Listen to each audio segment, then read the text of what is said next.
Models of stress and coping क्या है आप?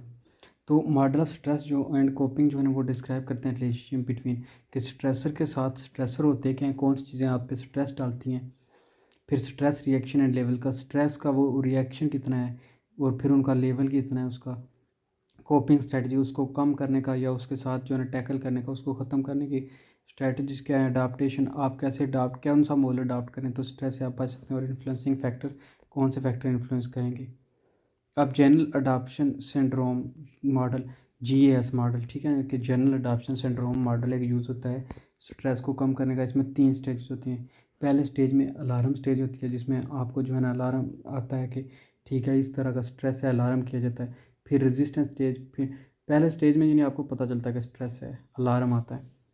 फिर रेजिस्टेंस, फिर आप जो है ना उसके साथ रेजिस्टेंस करते हो, उसके खिलाफ जो है। फिर एग्जॉस्टेशन स्टेज, फिर जिसमें आप एग्जॉस्ट करते हो, ठीक है। अब जो है ना Lazarus model interaction of person with environment, तो इसमें क्या होता है कि एक पर्सन का जो इन्वायरमेंट के साथ इंटरेक्शन होता है वो बड़ा डिपेंड करता है कि उस पर्सन की हेल्थ पे, कि उसको कोई स्ट्रेस हो रहा है या नहीं हो रहा। रोल ऑफ अप्रेजल, अप्रेजल जो उसका प्राइमरी और सेकेंडरी अप्रेजल है, जो उसमें जिसम में या और इर्द गिर्द उसके लोग जो स्टैंड ले रहे हैं वो देखते हैं। फिर प्राइमरी अप्रेजल में क्या है, analyse the stressor and determines it positive और नेगेटिव। तो प्राइमरी अप्रेजल में चेक करते हैं कि जो स्ट्रेस है बंदे को, जो स्ट्रेसर है वो पॉजिटिव है या नेगेटिव है, उनका क्या इम्पैक्ट है उसके ऊपर। दूसरे में फिर देखा जाता है कि जी आपने उनको कोप करना है या not, deciding what coping options. तो फिर के पहले ये अगर पॉजिटिव है तो फिर तो अच्छा है, लेकिन अगर नेगेटिव है फिर तो आपने उसको कोप करना है। तो उसको कोपिंग करने के लिए आप डिसाइड करते हो कि हमारे पास कौन कौन से मेथड है। Stress arises only when a particular transaction is appraised by the person as relevant. तो जब पर्सन के साथ कोई चीज़ रेलिवेंट होती है तब भी उसको जो है ना वो स्ट्रेस अराइजेज होता है। Reappraisal continually evaluating, changing or relabeling primary or secondary appraisal as situation progress।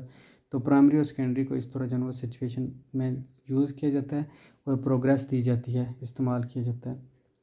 General stress model जो है ना वेटन ने दिया था, subjective cognitive appraisal is inculcated, जिसमें जो है ना सब्जेक्टिव और कोग्निटिव अप्रेजल को जो है ना वो कम किया जाता है। इंटेंसिटी ऑफ इमोशन, इसमें देखा जाता है कि इमोशन बंदा वो कितना सैड ज़्यादा रहता है, जल्दी जो है वो टची है। साइको फिर फिजियोलॉजिकल देखे जाते हैं उसकी इंटेंसिटी कितनी और behaviour problem. The subjective appraisal and intensity will effect the adjustment, तो ये चीज़ें एडजस्टमेंट में इफेक्ट करती हैं। फिर मैथनी मॉडल 1986 में इसने दिया था, फैक्टर्स हो इंडिविजुअल कोप विथ स्ट्रेस। तो ऐसे फैक्टर जिनके साथ जो इंडिविजुअल जो है वो कोप कर सकता है स्ट्रेस को। Stress level influence by type of stressor and individual perception. तो जो स्ट्रेस का लेवल होता है वो इन्फ्लुएंस करता है कि एक बंदे को जो है वो स्ट्रेसर कितने कैसे हैं और उसकी परसेप्शन उसके बारे में क्या है। Individual कॉपिंग resource will influence the कॉपिंग strategy. तो इंडिविजुअल का जो कॉपिंग रिसोर्स होगा कि वही जो है ना उसको इन्फ्लुएंस करेगा कि वो कॉपिंग स्ट्रेटजी देखेंगे, ठीक है। अगर उसको किसी बंदे की वजह से जो है ना वो स्ट्रेस हो रहा है तो वो फिर उसके साथ जो है ना कोई रिलेशनशिप अच्छा या इस तरह करेगा ताकि वो उसका स्ट्रेस जो है वो दूर हो।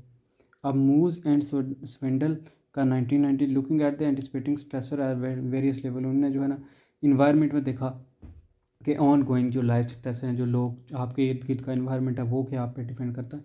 फिर इंडिविजुअल में उन्होंने देखा सोशल डेमोग्राफी की, उसकी बंदे की सोशल जो है ना वो सोसाइटी कैसी है, उसका इर्द गिर्द माहौल कैसा है, लोग कैसे हैं, पर्सनल रिसोर्स उसके कौन कौन से हैं। फिर life events, getting married, divorce, इस तरह की चीज़ें उन्होंने उसकी सर्च की बंदे की। अब ABCX model of family stress, तो फैमिली स्ट्रेस की वजह से जो स्ट्रेस होते हैं, the event are the stresses normative और नॉन नॉर्मेटिव, जिसमें जो है ना इवेंट होते हैं या कुछ जो स्ट्रेसर की वजह बनती हैं चीज़ें।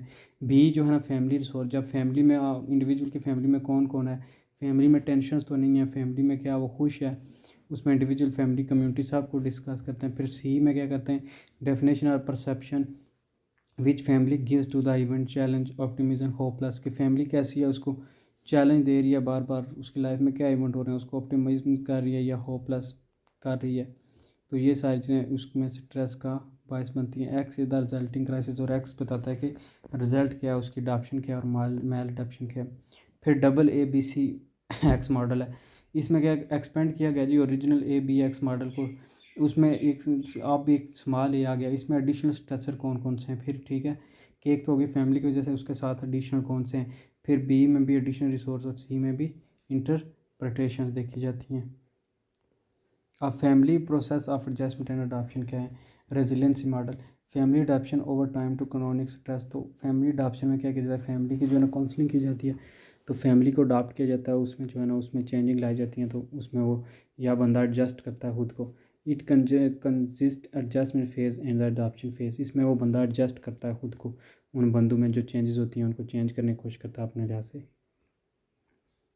फिर roller coaster profile of adjustment, इसकी 4 स्टेजेस हैं रोलर कोस्टर की। सबसे पहले क्राइसिस क्या है, ठीक है। फिर डिसऑर्गेनाइजेशन कितनी क्यों है, क्या डिसऑर्गेनाइजेशन आ रही है, रिकवरी की कैसे पॉसिबल है, रिकवर कैसे हो सकता है बंदा, और फिर रीऑर्गेनाइजेशन कैसे मुमकिन है, ये हमने देखना होता है। फिर psycho social model combine concept of biology and socio cycle. तो साइको सोशल का जो बायोलॉजी का जो है इसमें 3 कम होते हैं। ये एक्सटर्नल कंपोनेंट देखा जाता है बायोलॉजिकल में, साइकोलॉजिकल में इंटरनल, और जो है इंटरेक्शन बिटवीन ये देखा जाता है सोशल में। फिर multi system assessment of stress and health. तो 3 प्राइमरी कंपोनेंट हैं स्ट्रेस के जी। 4 लेवल ऑफ पर्सन लाइफ है कि ज़िंदगी में 4 बंदे 4 चीज़ें इंपॉर्टेंट हैं। फिर 3 जो है ना प्राइमरी कंपोनेंट है सारे स्ट्रेस के। 4 की कोपिंग रिसोर्स हैं, प्रॉब्लम सॉल्विंग, कम्युनिकेशन और क्लोजनेस और फ्लेक्सिबिलिटी। अब डायथिसिस स्ट्रेस मॉडल क्या है? उसमें साइको जो है ना वो लॉजिकल, साइको सोशियोलॉजिकल थ्योरी जो है ना वो एक्सप्लेन करती हैं behaviour as both a result of biological and genetic factor in life experience का, और इन्फ्लुएंस करती हैं किसी बंदे के स्ट्रेस और मेंटल डिसऑर्डर का।